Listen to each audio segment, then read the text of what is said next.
कि 1 year old एक child है, ठीक है, वो इमरजेंसी डिपार्टमेंट में आया, उसको मल्टीपल सीजर्स थे, उसको फीवर भी है साथ में, उसको हेडेक भी है, उसको नेक रिजिडिटी है, ठीक है, नेक रिजिडिटी है। जब आप नेक रिजिडिटी का मतलब ये होता है कि जब आप नेक को फ्लेक्स करेंगे लाइक दिस, तो वहां पे आपको रिजिडिटी मिलेगा, प्रॉपरली फ्लेक्स नहीं कर पाओगे।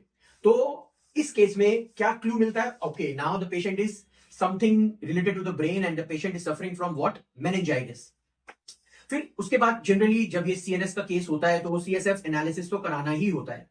तो जैसे ही आप सीएसएफ एनालिसिस कराओगे तो उसमें आप क्या देखना चाहते हो? जब आप सीएसएफ एनालिसिस कराते हो तो उसमें सबसे पहले आप ये देखना चाहते हो कि उसका ग्लूकोज क्या है, फिर प्रोटीन क्या है, फिर पॉलीमॉर्फ्स हैं या मोनोसाइट हैं या लिम्फोसाइट्स हैं। तो इस केस में जब आप कोशिश करोगे देखने की, तो क्या है पेशेंट को? सबसे पहला है ग्लूकोज लो है, फिर प्रोटीन हाई है एंड मेनी पॉलीमॉर्फ है। पॉलीमॉर्फ्स मींस न्यूट्रोफिल्स हैं।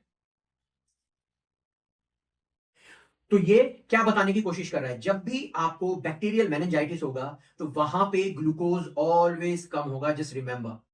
और अगर यही वायरल होता तो ग्लूकोज नॉर्मल होता, कम नहीं होता, ठीक है। और यही ट्यूबरकुलर में जाओगे तो प्रोटीन्स वहां पे बहुत ज्यादा हो जाती हैं, ठीक। और वायरल में एक चीज और होता है, यहां पे आपको जब पिक्चर देख रहे हो सीएसएफ का तो पॉलीमॉर्फ्स मिल रहे हैं, और वायरल में आपको लिम्फोसाइट्स मिलते हैं, atypical lymphocytes will be there.